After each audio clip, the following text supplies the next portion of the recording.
Hi. If you're buying a home in the DMV, whether it's DC, Maryland, or Virginia, you're going to make the purchase with a loan, a mortgage. There's a lot to that. There is the pre-approval process, there's underwriting, there's appraisals, and getting to settlement and everything that happens along the way from start to finish. So I have spoken with you on more than one occasion about the loan process, but I thought it would be good to get the actual perspective of a real loan officer. So I've invited Melinda Zuppo with Atlantic Coast Mortgage. She's a veteran of the process, started out as a loan processor, is now a loan officer, has her own home team, the Zuppo home team with Atlantic Coast Mortgage. So I've invited her here. We had a little chat. Hopefully this will enlighten you a bit more about mortgage process than you might already have been aware. So here we go. Take a look. I have been talking to you all about real estate and lenders and title companies and all that sort of thing. In discussing what happens during the lending process, we figured out there are things that you can do right and there are things that you can do that are wrong. So I decided to invite my friend and loan officer, Melinda Zuppo. She is a 25-year plus veteran and currently with Atlantic Coast Mortgage. She's one of the best in the biz. She will talk to you, she will hold your hand and help you through the process. And I thought it'd be good to just talk to her and get her take on things as far as the lending process. So, Melinda, what are the biggest mistakes that buyers can do when they're involved in the process of buying a house and mess up the deal completely? Oh man, there's so many. And it's unintentional, right?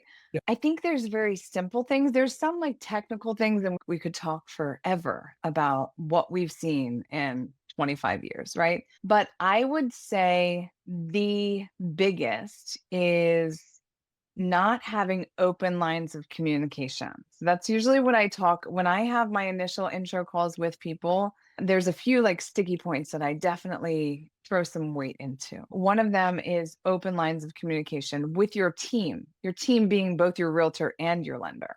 Examples of how open lines of communication can help.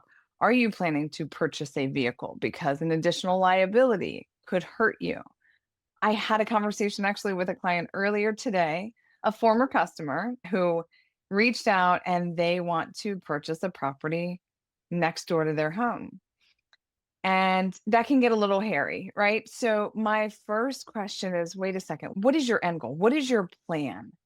Because if they just filled out an application for buying the property next door, then it's an investment property, then this, that, and the other. And we found a way that they can purchase it for their in-law and do it as an owner occupied. Having open communication and not just black and white, but what is your plan? That's a big, like the big picture. But then there's the little things like don't open new lines of credit. Try to keep your scores where they should be, right? Pay your bills on time, save money, those things. I guess what you're saying is that they shouldn't be afraid to talk to you about anything. You should know about it because the worst thing you can do is hide something and that could bite you in the boo-boo later.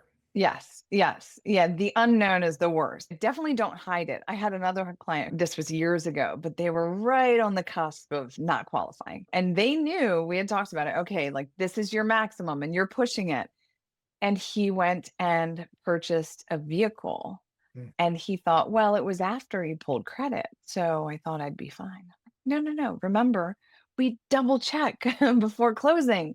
Somehow we did work it out, but that is, I mean, it causes a fire drill. So just trust your trusted professionals. If you were referred to us, we are people that you can trust, but Bruce and myself, we talk to us. We are professionals. We've been doing this. We've seen a lot. If we haven't seen it, we can figure it out.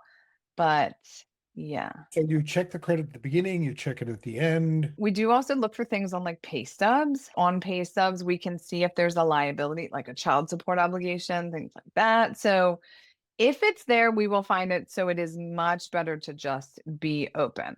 Also, money coming from elsewhere. Oh, Um, yeah, let's talk about that because it all has to be sourced yeah. and know where it comes from, know that it's not a loan. Yeah. Yes. And again, tell us, Yeah. so that's a conversation I have too. Is any money coming from any outside sources, out of the country, a family member, a friend, a loan? You lent money and it's coming back to you. There are ways to document everything except for cash. Cash, if you have just money sitting at home, well, then there's seasoning. Like you said, how long it needs to be in there. And then Good. credit, I think hesitation of having credit pulled. Well, I'm sure you've seen this, right? We're going to wait until we see a property that we like. There's no such thing as too soon, but there is such a thing as too late, right? That's right. That's right. Yeah. So when you pull the credit and you're pulling it at the beginning, you're going to pull it later. What are things that can mess up that process? You mentioned borrowing money. You mentioned a couple of different things. So what are the things that come up that could mess up the process? The biggest is an auto loan. That's kind of the most common thing we see is people purchase a new auto loan or no vehicle. Opening credit cards, we also tell people if Best Buy's running a sale on a washer and dryer, you open a line of credit with them and it's zero interest for however long. No. Once you walk away from the closing table, it's a little bit different, but nothing before. Right. Nothing. Yeah. Good. Good. Talk a little bit about because people get worried about credit scores. So in general terms with VA, FHA, conventional, where should credit be and what kinds of things will show up on a credit report that could mess the whole deal up? The higher the better, right? So credit scores, the higher the better. But FHA, we will go down to a 580 credit score. As long as you can qualify as far as the payment goes, then that's fine. There's bankruptcy waiting periods, things like that that we have to adhere to. But as low as 580, conventional as low as 620, and then VA 620 as well for VA. Usually military, the scores are good. I don't believe that we will go down to a 580. There may be lenders that do. The things that impact credit, the most recent lates will impact you. Okay. Balances versus limit. That's a big one. So on revolving though, not on an installment. So if you have a vehicle loan or a student loan, don't be concerned with aggressively paying that off to help your credit scores. It's not going to do anything.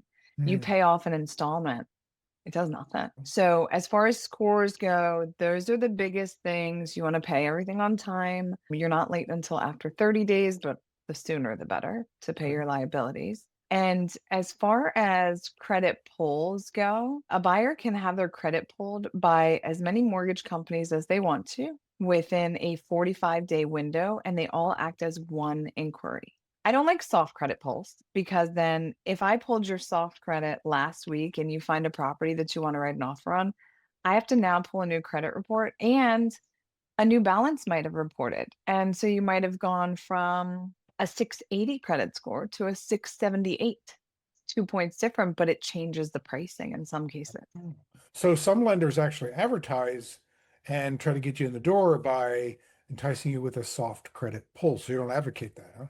No, it's worthless. It gives the information, but if we pull a hard credit, it's good for 120 days. And mortgage credit pulls, the impact is 0 to 3 points. Not all inquiries are created equal.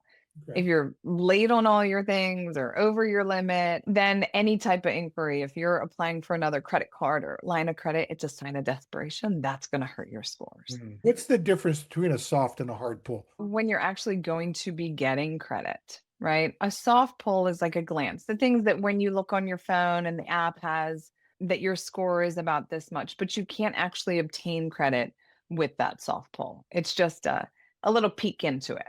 Okay, I got So it. we can give pre-approval letters with it, but I have a horror story about that too. I had an agent out showing properties to somebody. Their credit score was like 640. We were going FHA, not even close to the minimum, wasn't worried about it. So she took her time showing properties.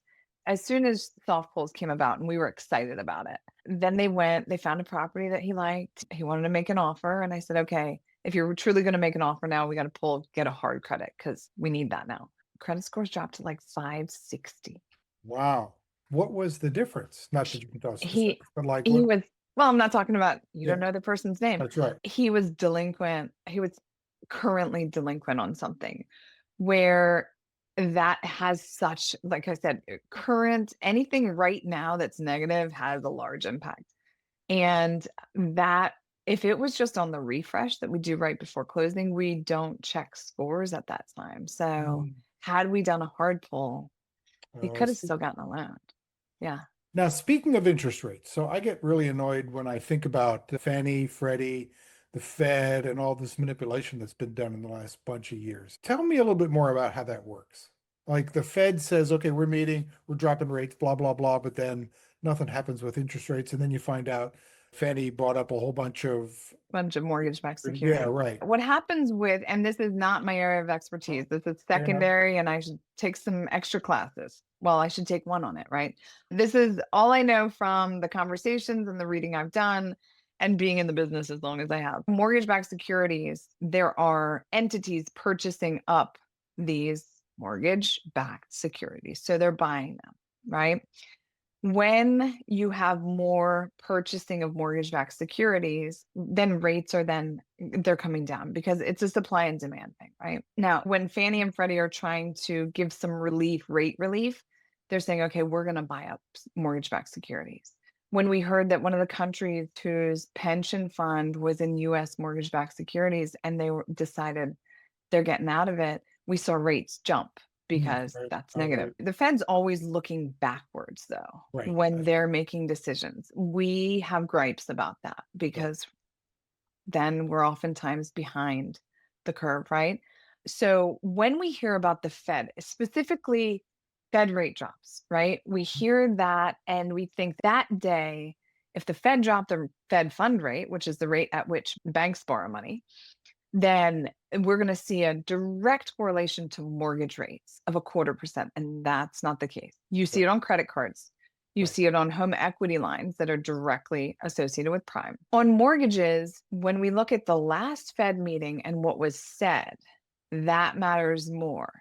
So when that Fed meeting happens, and then we're looking at the notes and what was said and the projection, then those things are already being priced in. So if it's Right. anticipated that the next Fed meeting they're going to drop by 0.25, we will have already seen some market fluctuation lowering it, maybe not 0.25, but close. So Right. on that day, if they do exactly what we anticipated, nothing happens. Nothing changed. Right. Yeah, Interesting. Well, that's weird. good to know. So, what is the best advice you can give someone who is now or very nearly in the future planning to buy a house? What are tips? Give me a couple of tips. Care about your credit. Okay. Don't assume you need to put 20% down. You can Okay. probably qualify for something that you don't necessarily expect. Sometimes I talk to people and they're very surprised that they can qualify, but mainly trust your trusted professional. So speak with someone. Don't be afraid. When I say there is no such thing as too soon, I like information, right? So I like to give information.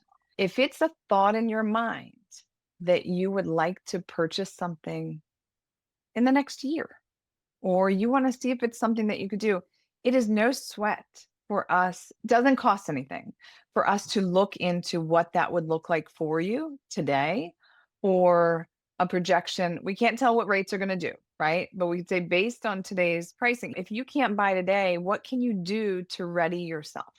How long will it take you? So I say back to communicating. Okay. Good. Trust the professional that you hire, right?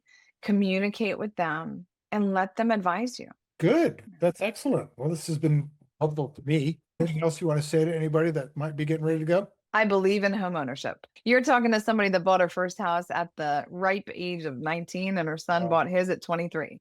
Wow. I truly believe in home ownership. It is long-term wealth is built through home ownership and real estate. I agree. I agree. Well, thank you very much. This has been You're welcome. enlightening. It's been very enjoyable. Good talking to you as always. Thank you for having me. Yeah, you're welcome. I'm glad to have you. Thanks for coming. Absolutely. All right. Well, I was having a little conversation with Melinda Zuppo with Atlantic Coast Mortgage and giving you some insights into the loan process, things to watch for, things to be careful of, things to know, and I hope you found it helpful. So good luck on your mortgage process. Good luck on the purchase of your home, and I'll see you next time.